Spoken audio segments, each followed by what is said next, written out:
పాలనలో మహిళల భాగస్వామ్యానికి పెద్దపీట వేయడం ద్వారా దశాబ్దాలుగా ఎదురు చూస్తున్న నిరీక్షణకు పార్లమెంటు ప్రత్యేక సమావేశాలతో తెరపడనుందని మోదీ ప్రకటించారు. 21వ శతాబ్దంలో అతి కీలకమైన నిర్ణయం తీసుకోబోతున్నామని, పార్లమెంటు కొత్త చరిత్రను లిఖించేందుకు చేరువలో ఉందని చెప్పారు.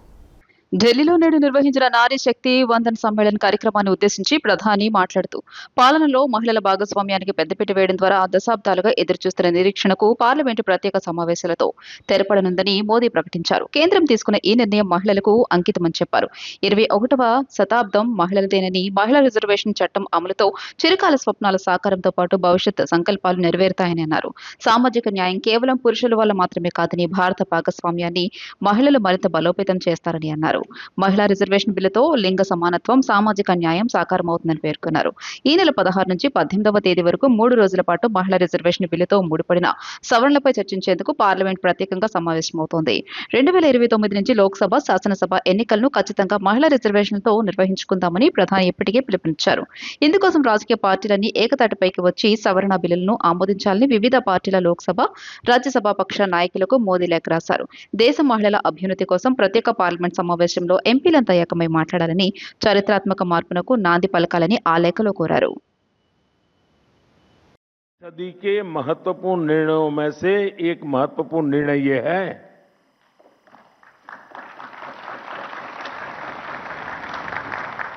ये निर्णय नारी शक्ति को समर्पित है।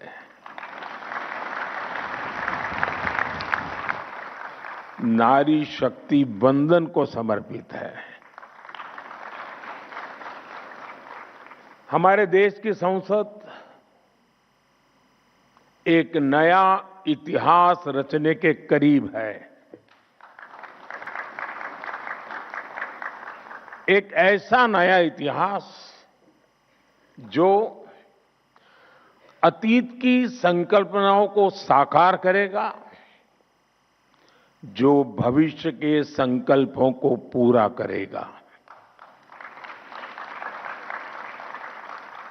एक ऐसे भारत का संकल्प जो समता मूलक हो, जहां सामाजिक न्याय केवल एक नारा न हो, लेकिन हमारी कार्य संस्कृति का, हमारे वर्क कल्चर का, हमारी निर्णय प्रक्रिया का स्वाभाविक हिस्सा हो। साथियों, राज्यों की विधानसभाओं से लेकर देश की संसद तक दशकों की प्रतीक्षा के अंत का समय 16, 17, 18 है। ఆంధ్రప్రదేశ్ మంత్రులకు సింగపూర్లో ప్రత్యేక శిక్షణ కార్యక్రమం ఏర్పాటు చేయడం ద్వారా పాలనలో నాణ్యత పెంపుకు కీలక అడుగుగా భావిస్తున్నారు. సుపరిపాలన, ప్రజలకు మెరుగైన సేవలు అందించడం, ఆర్థికాభివృద్ధిలో నైపుణ్యాలను పెంపొందించుకోవడం ఈ కార్యక్రమం ప్రధాన లక్ష్యాలుగా ఉన్నాయి. ఆంధ్రప్రదేశ్ మంత్రులకు సింగపూర్లో ప్రత్యేక శిక్షణ కార్యక్రమం ఏర్పాటు చేయడం ద్వారా పాలనలో నాణ్యత పెంపుకు కీలక అడుగుగా భావిస్తున్నారు. ఈ నెల 21వ తేదీ నుంచి 27వ తేదీ వరకు మొత్తం 9 మంది మంత్రులు సింగపూర్లో జరిగే శిక్షణలో పాల్గొనున్నారు. సుపరిపాలన, ప్రజలకు మెరుగైన సేవలు అందించడం, ఆర్థికాభివృద్ధిలో నైపుణ్యాలను పెంపొందించుకోవడం ఈ కార్యక్రమం ప్రధాన లక్ష్యాలుగా ఉన్నాయి. సింగపూర్లో నిర్వహించే ఈ శిక్షణ ద్వారా మంత్రులు ఆధునిక పాలనా పద్ధతులు, పారదర్శకత, డిజిటల్ గవర్నెన్స్, ప్రజాసేవల మెరుగుదల వంటి అంశాల్లో అవగాహన పెంచుకోనున్నారు. ప్రపంచవ్యాప్తంగా గుర్తింపు పొందిన సింగపూర్ పరిపాలనా విధానాలను అధ్యయనం చేయడం ద్వారా ఏపీలో అమలు చేయగల మార్గాలను అన్వేషించనున్నారు. ఈ శిక్షణకు మంత్రులు పయ్యావుల కేశవ్, పొంగూరు నారాయణ, కింజరపు అచ్చెన్నాయుడు, వంగలపూడి అనిత, బీసీ జనార్దన్ రెడ్డి, నాదెండ్ల మనోహర్, సత్యకుమార్ యాదవ్, అనగాని సత్యప్రసాద్, నిమ్మల రామనాయుడు హాజరు కానున్నారు. మంత్రులు తమ తమ శాఖలకు సంబంధించిన ఆధునిక విధానాలను నేర్చుకుని వాటిని ఏపీలో అమలు చేయడంపై దృష్టి సారించనున్నారు. సింగపూర్ ప్రపంచంలో అత్యుత్తమ పరిపాలనా వ్యవస్థలో ఒకటిగా గుర్తింపు పొందింది. అక్కడి ప్రభుత్వం పారదర్శక పారదర్శకత, వేగవంతమైన సేవలు, సాంకేతిక వినియోగం వంటి అంశాల్లో ఆదర్శంగా నిలుస్తోంది. అందుకే ఆంధ్రప్రదేశ్ ప్రభుత్వం మంత్రుల శిక్షణకు సింగపూర్ను ఎంపిక చేసింది. ఈ శిక్షణ ద్వారా ప్రభుత్వ సేవల వేగం, నాణ్యత మెరుగుపడే అవకాశం ఉంది. డిజిటల్ గవర్నెన్స్ బలోపేతమవుతోంది. పెట్టుబడులు ఆకర్షించే విధానాలు అభివృద్ధి చెందుతాయి. ప్రజా సంక్షేమ పథకాల అమలు మరింత సమర్థవంతంగా మారుతోంది. సింగపూర్లో నిర్వహించే ఈ శిక్షణ కార్యక్రమం ఆంధ్రప్రదేశ్ పరిపాలనలో కొత్త మార్పులకు దారితీసే అవకాశం ఉంది. మంత్రులు నేర్చుకున్న అనుభవాన్ని రాష్ట్ర అభివృద్ధికి వినియోగిస్తే ప్రజలకు మెరుగైన సేవలు అందే అవకాశం ఉంది. ఇది సుపరిపాలన దిశగా సీఎం చంద్రబాబు తీసుకున్న ముఖ్యమైన ముందడుగా చెప్పవచ్చని ప్రభుత్వ వర్గాలు పేర్కొన్నాయి. ఐపీఎల్ సీజన్ సందర్భంగా జరిగే అక్రమ బెట్టింగ్ కార్యకలాపాలపై ఆంధ్రప్రదేశ్ డీజీపీ హరీష్ కుమార్ గుప్తా గట్టి హెచ్చరిక జారీ చేశారు. పదే పదే ఇలాంటి నేరాలకు పాల్పడే వారిపై ప్రివెంటివ్ డిటెన్షన్ చట్టం కింద కఠిన చర్యలతో పాటు జిల్లా లేదా నగర బహిష్కరణ కూడా విధిస్తామని ఆయన తెలిపారు. అన్ని జిల్లాల ఎస్పీలతో ఆంధ్రప్రదేశ్ డీజీపీ హరీష్ కుమార్ గుప్తా టెలికాన్ఫరెన్స్ నిర్వహించారు. డీజీపీ ఎస్పీలతో మాట్లాడుతూ ఐపీఎల్ సీజన్ సందర్భంగా జరిగే అక్రమ బెట్టింగ్ కార్యకలాపాలపై ఆంధ్రప్రదేశ్ గట్టి హెచ్చరిక జారీ చేశారు. పదే పదే ఇలాంటి నేరాలకు పాల్పడే వారిపై ప్రివెంటివ్ డిటెన్షన్ చట్టం కింద కఠిన చర్యలతో పాటు జిల్లా లేదా నగర బహిష్కరణ కూడా విధించాలని ఎస్పీలకు ఆదేశించారు. రాష్ట్రంలో ఆన్లైన్ బెట్టింగ్, జూదం పూర్తిగా నిషేధించబడ్డాయని నొక్కి చెప్పారు. బుకీలు, ఏజెంట్లు పాల్గొనే వారిని గుర్తించి వారిపై కేసులు నమోదు చేయాలని అధికారులకు సూచించారు. బెట్టింగ్ నెట్వర్క్లను నిర్మూలించడానికి ప్రత్యేక బృందాలను ఏర్పాటు చేస్తారు. అదే సమయంలో బెట్టింగ్ యాప్లు, వెబ్సైట్లను ప్రోత్సహించే సోషల్ మీడియా, ఆన్లైన్ ప్లాట్ఫామ్లను అధికారులు నిశితంగా పర్యవేక్షిస్తారు. ఏజెన్సీలతో నిరంతర పర్యవేక్షణ, సమన్వయం ద్వారా అక్రమ ప్లాట్ఫామ్లను నిరోధించడం, తొలగించడం జరుగుతోంది. జూదం, బెట్టింగ్ ద్వారా సంపాదించిన ఆస్తులను జప్తు చేస్తామని, బ్యాంకు ఖాతాలను స్తంభింపచేస్తామని డీజీపీ స్పష్టం చేశారు. ఇలాంటి చట్టవిరుద్ధ కార్యకలాపాలకు మద్దతు ఇచ్చే లేదా ప్రోత్సహించే వారిపై కూడా కఠిన చర్యలు తీసుకుంటామని డీజీపీ హరీష్ కుమార్ గుప్తా స్పష్టం చేశారు. రాష్ట్రంలో పురపాలక ఎన్నికల నిర్వహణకు ముందస్తు ఏర్పాట్లు మొదలయ్యాయి. 13 నగరపాలక సంస్థలు, 87 పురపాలక సంఘాలు, నగర పంచాయతీలో డివిజన్లు, వార్డుల పునర్వ్యవస్థీకరణ ప్రక్రియ ప్రారంభమైంది. రాష్ట్రంలో పురపాలక ఎన్నికల సంగ్రామానికి ముందస్తు ఏర్పాట్లు మొదలయ్యాయి. 13 నగరపాలక సంస్థలు, 87 పురపాలక సంఘాలు, నగర పంచాయతీల్లో డివిజన్లు, వార్డుల పునర్వ్యవస్థీకరణ ప్రక్రియను ప్రారంభించారు. పాత, కొత్త డివిజన్ల వార్డులకు 4 వైపులా హద్దులు నిర్ణయించాక ప్రాథమికంగా నోటిఫికేషన్ ఇచ్చి ప్రజాభిప్రాయాన్ని సేకరిస్తారు. ఆపై మార్పులు, చేర్పులతో కలెక్టర్ ద్వారా ప్రభుత్వ తుది ఆమోదానికి పంపనున్నారు. పునర్విభజనతో డివిజన్లు, వార్డుల సంఖ్య 3942కు పెరగనుంది. కొత్తగా 772 అందుబాటులోకి రానున్నాయి. రాష్ట్రంలో 12 నగరపాలక సంస్థలు, 75 పురపాలక సంఘాలు, నగర పంచాయతీల్లో పాలక వర్గాల 5 ఏళ్ల పదవీకాలం ఈ ఏడాది మార్చి 17తో ముగిసింది. మరో నగరపాలక సంస్థ, ఇంకో 12 పురపాలక, నగర పంచాయతీల్లో పాలకవర్గం పదవీకాలం నవంబర్లో ముగియనుంది. పురపాలక ఎన్నికల నిర్వహణపై ప్రభుత్వం ఇప్పటికే సంకేతాలిచ్చింది. ఆగస్టు, సెప్టెంబర్లో ఎన్నికలు నిర్వహించాలన్న యోచనతో ఉన్నట్లు తెలుస్తోంది. ఈ క్రమంలోనే డివిజన్లు, వార్డుల పునర్విభజనకు నోటిఫికేషన్లు వేర్వేరుగా ఇటీవల జారీ చేసింది. ముందు నిర్ణయించిన ప్రకారం ఈ నెలాఖరుతో ప్రక్రియ పూర్తి చేయాలి. అధికారులు, సిబ్బంది జనగణన ఏర్పాట్లలో ఉన్నారన్న పురపాలక, నగరపాలక సంస్థల విజ్ఞప్తిపై వచ్చే నెలాఖరు వరకు గడువు పెంచారు. పునర్విభజనపై కొన్ని చోట్ల క్షేత్రస్థాయిలో 2 రోజుల క్రితం పరిశీలన ప్రారంభమైంది. మిగిలిన చోట్ల 2-3 రోజుల్లో మొదలు కానుంది. 2011 జనాభా లెక్కల ప్రకారం ప్రస్తుత ఒక్కో డివిజన్ వార్డుని 2గా విభజించొచ్చని అంచనా. విశాఖపట్నం, విజయవాడ, గుంటూరు, నెల్లూరు, కర్నూలు, తిరుపతి, కడప నగరపాలక సంస్థల్లో డివిజన్లు కొత్తగా 20 వరకు పెరగనున్నాయి.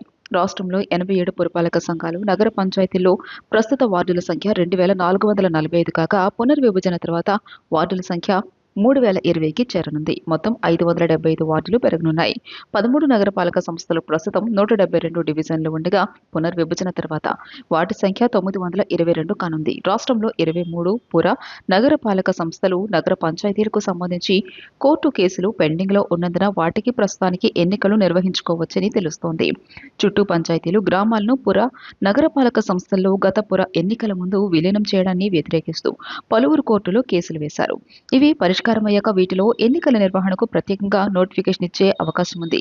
రాష్ట్ర ఎన్నికల కమిషనర్గా ఎవరిని నియమిస్తారన్న దానిపైన ఆసక్తి నెలకొంది. త్వరలో ఉద్యోగ విరమణ చేయనున్న ఒక ఐఏఎస్ పేరు ప్రభుత్వ పరిశీలనలో ఉన్నట్లు ప్రచారం జరుగుతోంది. నెలాఖరులుగా కొత్త కమిషనర్ను నియమించే అవకాశాలున్నాయి.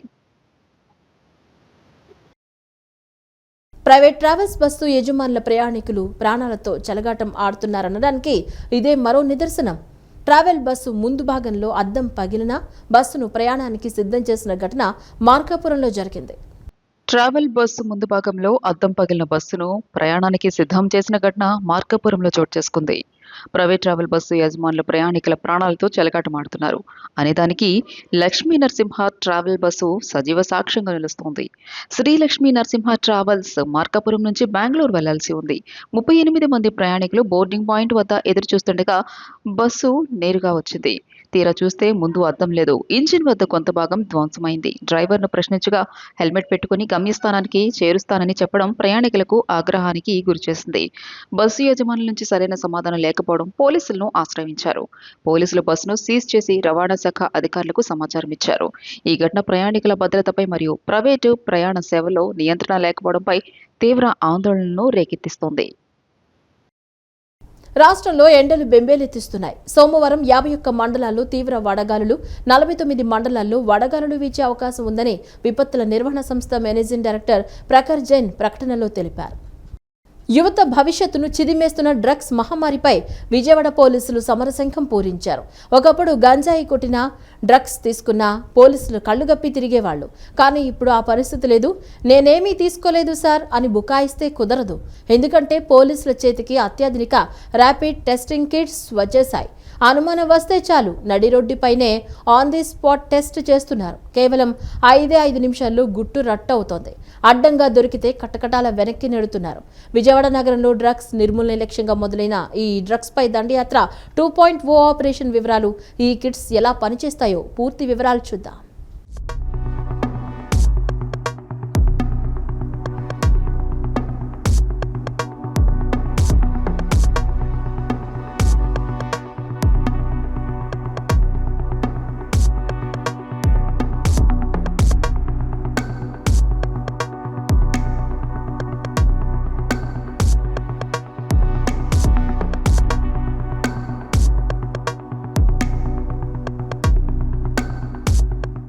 విజయవాడ నగరం ఎన్టీఆర్ జిల్లా పరిధిలో డ్రగ్స్ ను పూర్తిగా అరికట్టడమే లక్ష్యంగా పోలీసులు కార్యాచరణను మరింత వేగవంతం చేశారు.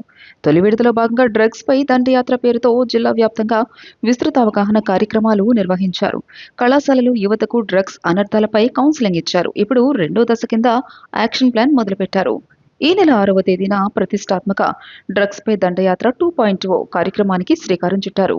నగర వ్యాప్తంగా పోలీసులు ముమ్మర తనిఖీలు చేస్తున్నారు. ఎవరైనా గంజాయి లేదా ఇతర మత్తు పదార్థాలు తీసుకున్నారని అనుమానం వస్తే చాలు వారిని పక్కకు పిలిచి అక్కడికక్కడే వైద్య పరీక్షలు నిర్వహిస్తున్నారు. దండయాత్ర 2.0లో భాగంగా మొత్తం 149 హాట్ స్పాట్స్ గుర్తించి ప్రతి హాట్ స్పాట్ లో ప్రత్యేక బృందాలు తనిఖీలు నిర్వహిస్తున్నాయి. సడన్ మరియు సర్ప్రైజ్ చెకింగ్స్ చేపడుతూ 3,000 మందికి డ్రగ్స్ టెస్టులు నిర్వహించాలనే లక్ష్యంతో ముందుకు సాగుతున్నారు. హాట్ స్పాట్స్ ప్రాంతాల్లో టామ్ మరియు మైక్ అనౌన్స్మెంట్స్ ద్వారా ప్రజల్లో చైతన్యం కలిగిస్తున్నారు. డ్రగ్స్ వల్ల కలిగే ప్రమాదాలపై అవగాహన పెంచుతూ ప్రజల సహకారం కోరుతున్నారు. ఈ కార్యక్రమం కోసం 20 మంది పోలీస్ సిబ్బంది, 10 మంది వైద్య సిబ్బంది, ఎన్జీఓలు కలిసి పనిచేస్తున్నారు. 5,000 డ్రగ్స్ డిటెక్షన్ కిట్స్ తో పోలీస్ యంత్రాంగం పూర్తి సన్నద్ధంగా ఉంది. ప్రతి హాట్ స్పాట్ ను ప్రత్యేక టీమ్స్ ప్రత్యేకంగా సందర్శిస్తాయి. యువత పెడదారిన పడకుండా ఉండేందుకు పోలీసులు ఈ తనిఖీలు సీరియస్ గా తీసుకున్నారు. తనిఖీల్లో డ్రగ్స్ తీసుకున్నట్లు నిర్ధారణ అయితే మాత్రం వారిపై కఠిన చర్యలు తీసుకుంటున్నారు. ఎవరిని ఉపేక్షించడం లేదు. పోలీస్ కమిషనరేట్ పరిధిలోని అన్ని డివిజన్లలో ఈ తనిఖీలు ముమ్మరంగా సాగుతున్నాయి. పోలీస్ కమిషనర్ ఎస్వి రాజశేఖర్ బాబు ఆదేశాల మేరకు డీసీపీ కృష్ణకాంత్ పటేల్, డీసీపీ సరిత నేతృత్వంలో ఏసీపీల పర్యవేక్షణలో ఏసీపీలు, సిఐలు బృందాలుగా ఏర్పడి విస్తృత తనిఖీలు చేస్తున్నారు. డ్రగ్స్ సేవలందించాలంటే అమ్మో మనకెందుకులే అని భయపడేలా, మత్తు పదార్థాల జోలికి వెళ్లాలంటేనే వణుకు పుట్టేలా కఠినంగా వ్యవహరిస్తామని పోలీసులు హెచ్చరికలు జారీ చేస్తున్నారు. కొత్త ఆసుపత్రి యాజమాన్యాలు స్వచ్ఛందంగా డ్రగ్స్ కిట్స్ స్పాన్సర్ చేసి ఈ యజ్ఞంలో పాల్గొంటున్నాయి. మత్తు పదార్థాలు తీసుకున్నారో లేదో పక్కాగా నిర్ధారించేందుకు పోలీసులు 3 రకాల శాస్త్రీయ పరీక్షలు చేస్తున్నారు. ర్యాపిడ్ కిట్స్ ఉపయోగించి నోటిలోని లాలాజలంతో టెస్ట్ చేస్తారు. అనుమానితుల నుంచి రక్తాన్ని సేకరించి పరీక్షిస్తారు. మూత్రం ద్వారా డ్రగ్స్ ఆనవాళ్లను సులభంగా గుర్తిస్తారు. ఈ అత్యాధునిక ర్యాపిడ్ కిట్ల ద్వారా మొత్తం 6 రకాల ప్రమాదకరమైన డ్రగ్స్ ను ఇట్టే గుర్తించవచ్చని డాక్టర్ రామ్చంద్ తెలియజేశారు. కొకైన్, ఓపియం, యాంఫెటమిన్, బార్బిట్యూరేట్స్, బెంజోడియాజిఫైన్స్, మారిజువానా, గంజాయి వంటివి గుర్తించవచ్చు. ఈ ర్యాపిడ్ టెస్టింగ్ కిట్ పనితీరు చాలా వేగంగా ఖచ్చితత్వంతో ఉంటుంది. ల్యాబ్లకు పంపే పని లేకుండా కేవలం 5 నిమిషాల్లో ఫలితం కళ్ల ముందు కనిపిస్తోంది. ముందుగా అనుమానిత వ్యక్తుల నుంచి మూత్రాన్ని సేకరించి ఈ కిట్లో వేస్తారు. ఈ కిట్లో పైన సి అనే ఒక మార్కింగ్ ఉంటుంది. ఆ సి కింద పోలీసులు గుర్తించాల్సిన పై 6 రకాల డ్రగ్స్ పేర్లు వరుసగా రాసి ఉంటాయి. కిట్లో మూత్రం వేయగానే పరీక్ష మొదలవుతోంది. పరీక్ష పూర్తి కాగానే ప్రతి డ్రగ్ పేరు ఎదురుగా ఎరుపు రంగు గీత వస్తుంది. అలా అన్ని డ్రగ్స్ పేర్ల పక్కన ఎరుపు రంగు గీతలు వస్తే ఆ వ్యక్తి ఎలాంటి డ్రగ్స్ తీసుకోలేదని, అతను క్లీన్ అని అర్థం. ఏదైనా ఒక డ్రగ్ పేరు ఎదురుగా ఎరుపు రంగు గీత రాకుండా ఖాళీగా ఉంటే మాత్రం ఆ వ్యక్తి ఆ నిర్దిష్టమైన డ్రగ్ సేవించినట్లే పోలీసులు నిర్ధారిస్తారు. వెంటనే వారిని అదుపులోకి తీసుకుంటారు. De addiction centre, rehabilitation centre కు తరలిస్తారు. మొదటి తప్పుగా అతను మారడానికి ఒక అవకాశం కల్పిస్తున్నారు. మారితే అతనికి జిల్లా యంత్రాంగంతో మాట్లాడి ఎక్కడైనా ఉద్యోగం కల్పిస్తారు లేదా స్వయం ఉపాధికి సహకారం అందిస్తారని డీసీపీ కృష్ణకాంత్ పటేల్ తెలియజేశారు. విజయవాడ సిటీని డ్రగ్ ఫ్రీ సిటీగా చేయడానికి కోసం మనం ఇంకో స్టెప్స్ తీసుకుంటున్నాం. ఇప్పుడు నైట్ ఎలా అయితే డ్రంక్ అండ్ డ్రైవ్ చెకింగ్ జరుగుతుందో అదేవిధంగా నైట్ రౌండ్స్ ఆఫీసర్స్కి అందరికీ మన డ్రగ్ కిట్స్ ఇవ్వడం జరుగుతుంది. సో ర్యాండమ్గా చెక్ చేయడం జరుగుతుంది. అక్కడ ఎవరికైతే పాజిటివ్ వస్తుందో దాన్ని ఒక సైంటిఫిక్ ఎవిడెన్స్గా తీసుకొని ఇమీడియట్గా రిమాండ్ పెట్టడం జరుగుతుంది. సో మీడియా ద్వారా నా రిక్వెస్ట్ ఏంటంటే ఈ మెసేజ్ ప్రతి ఒక్కరికి వెళ్ళాలి. సో పబ్లిక్ కూడా చాలా జాగ్రత్తగా ఉండాలి. మన విజయవాడ సిటీని డ్రగ్ ఫ్రీ సిటీ చేయాలని కోరుకుంటున్నాను. డ్రగ్స్ పై దండయాత్ర 2.0లో భాగంగా పరీక్షలు చేసి వారిలో మార్పుకు అవకాశం కల్పిస్తామని, వారికి డి అడిక్షన్ సెంటర్లకు పంపిస్తున్నామని పోలీస్ కమిషనర్ రాజశేఖర్ బాబు తెలియజేశారు. డ్రగ్స్ పై దండయాత్ర 3.0 చాలా కఠినంగా ఉండబోతుందన్నారు. స్కూళ్లు, కాలేజీల్లో విస్తృత తనిఖీలు, యువతకు పరీక్షలు నిర్వహిస్తామని, అప్పుడు ఎవరైనా దొరికితే శిక్షలు కఠినంగా ఉంటాయని హెచ్చరించారు. ఎవరైనా స్వచ్ఛందంగా డ్రగ్స్ టెస్టులు చేయించుకోవాలనుకుంటే సంప్రదించవచ్చన్నారు. వివరాలు పూర్తిగా గోప్యంగా ఉంచుతారన్నారు.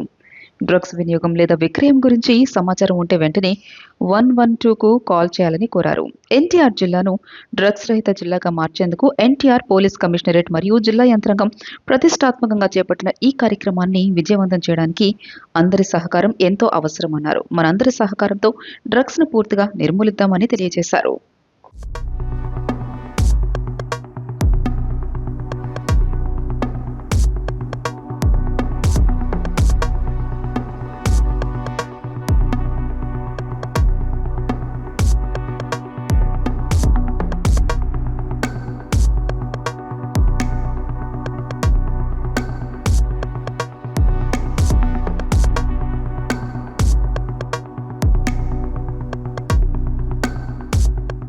డ్రగ్స్ పై దండయాత్ర 2.0లో ముఖ్యంగా మనం ఏం చేస్తున్నామంటే 10,000 మందికి డ్రగ్స్ పరీక్ష చేయాలనేది, వారి యూరిన్ శాంపుల్స్ తీసుకొని పరీక్ష చేయాలనేది మా ఆబ్జెక్టివ్.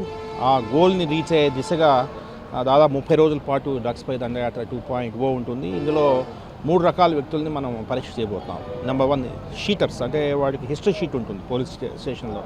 అంటే వాడు కేడీ కావచ్చు, రౌడీ కావచ్చు, డీసీ కావచ్చు, క్రైమ్ సస్పెక్ట్ కావచ్చు, లా అండ్ ఆర్డర్ సస్పెక్ట్ కావచ్చు, పోక్సో అఫెండర్ కావచ్చు, ఎన్డీపీఎస్ అఫెండర్ కావచ్చు. ఇటువంటి నేర చరిత్ర ఉన్న వాళ్ళని, ఎప్పుడూ నేరాలు చేసే వ్యక్తుల్ని, వీరిని అందరినీ కూడా పరీక్ష చేయాలి. ఎందుకంటే they are prone to drugs అనేది కాన్సెప్ట్. ఇది ఒకటో రకం.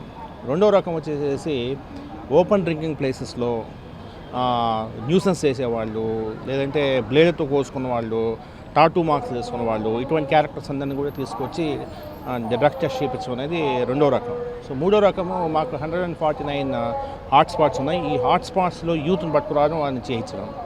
ఇలాగా 3 రకాల్లో మనము 10,000 మందిని చేయించాలనే దిశగా ముందు 3,000 అనుకున్నాము. అది బట్ అనూహ్యమైన స్పందన వస్తూ ఉంది. సో కిట్స్ కూడా ఎక్కువ తీసుకునేసేసి 10,000 మందిని మనము శాంపుల్స్, అన్ని రకాల వ్యక్తుల నుంచి మనము శాంపుల్ కలెక్షన్ చేసుకునేసేసి చేయాలనేది ఆలోచన.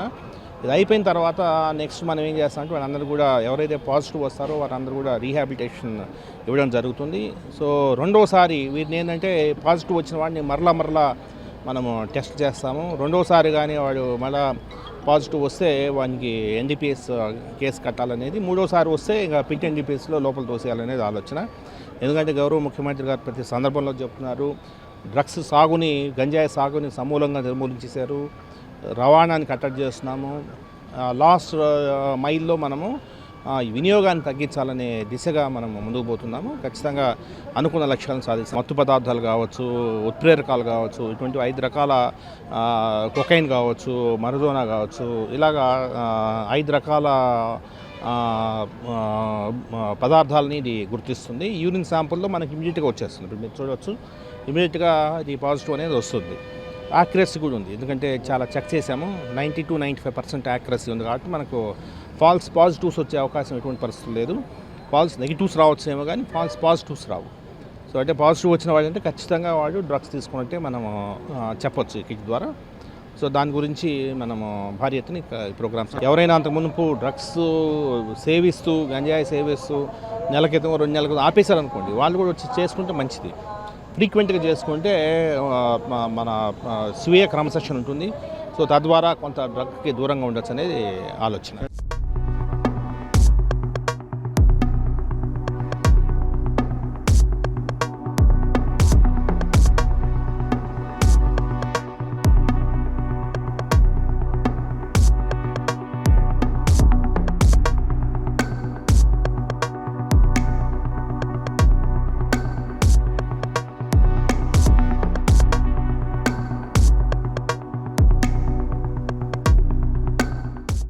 యూరిన్ డ్రగ్ టెస్ట్ కిట్ అండి. ఎవరైనా గంజా కానీ కొకైన్ కానీ ఏదైనా మాదక ద్రవ్యాలు సేవించేదైతే యూరిన్ కలెక్ట్ చేస్తాము. ఆ యూరిన్ ఈ టెస్ట్ కిట్ ద్వారా వేస్తే అది పాజిటివ్ వస్తే వాళ్ళు మాదక ద్రవ్యాలు తీసుకున్నట్లు లెక్క. వాళ్ళని చట్టరీత్యా పోలీస్ కమిషనర్ గారు దాని ప్రోటోకాల్ ప్రకారం వాళ్ళని తీసుకోవడం జరుగుతుందండి. ఇందులో ఇది ప్రజెంట్ 5 పారామీటర్స్ టెస్ట్ చేస్తున్నామండి. 5 పారామీటర్స్ అంటే గంజా, కోకైన్ మనకి రెగ్యులర్గా దొరికే ఇక్కడ ఉండే టెస్ట్ వచ్చే ఉంటాయి. ఇది జస్ట్ 1 మినిట్లో తెలిసిపోద్దండి. ఆ 1 మినిట్లో డ్రగ్స్ తీసుకున్నారా లేదా అనేది నిర్ధారించడం జరుగుతుంది.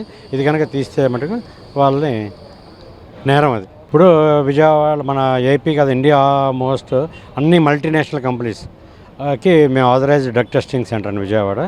అలాగే మేము ఇప్పటివరకు ఒక 300-400 మంది ఎంప్లాయీస్ చేయడం జరిగింది. కానీ వాళ్ళు ఎవరికి పాజిటివ్ అనేది రాలేదు.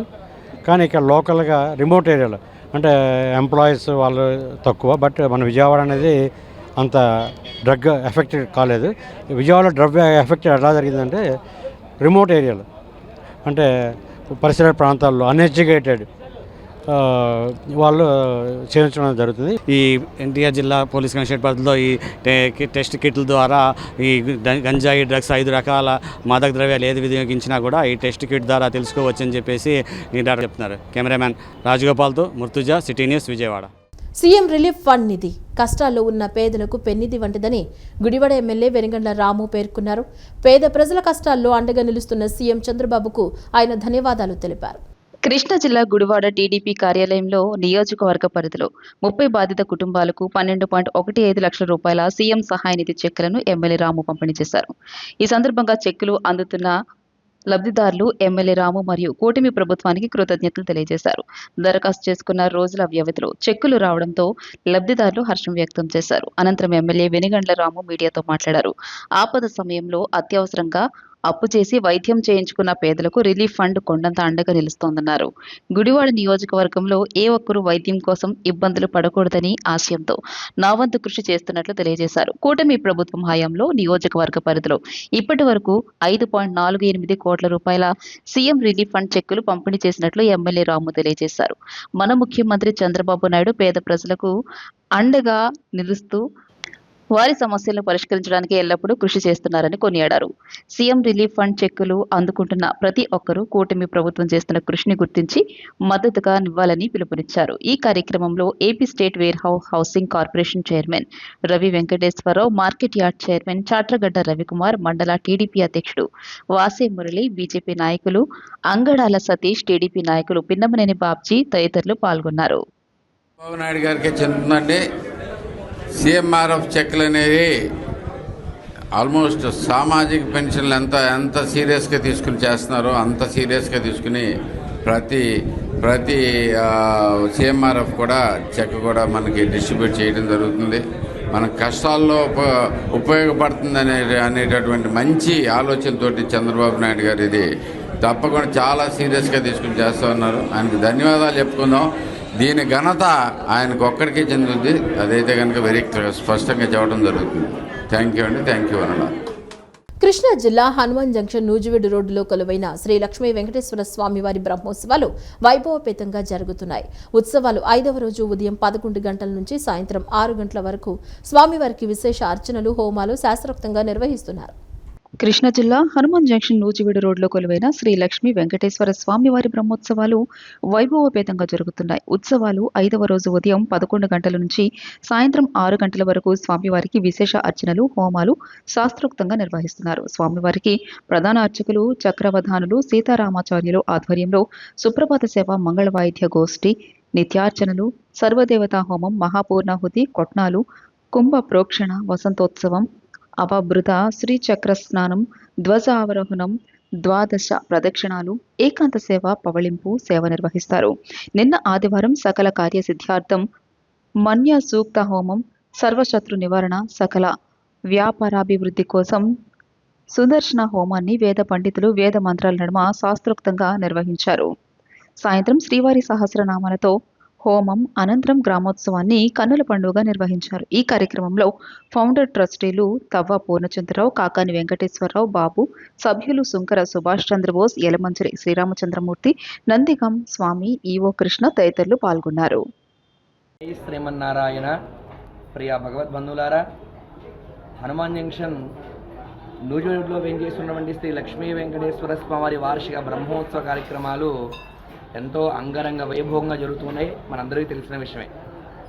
ఈ పరాభవనామ సంవత్సరంలో అందరికీ శ్రీవారి అనుగ్రహంతో చక్కటి ఒక మంచి కార్యక్రమాన్ని మనం ప్రారంభించుకుంటూ ఉన్నాం.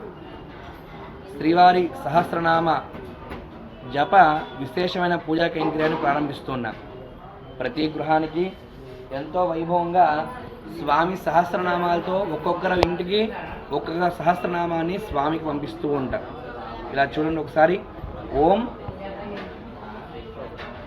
బ్రహ్మవాదినే నమః అంటే ఈ నామంతో ఈ కలిసి ఎవరింటికి వస్తుందో ఈ నామంతో వారు ఒక్కొక్క బియ్యం గింజతో ప్రతి ఒక్కరు కూడా ప్రతినిత్యము వారి శక్తి కొలది జపాన్ని చేస్తూ ఉండాలి.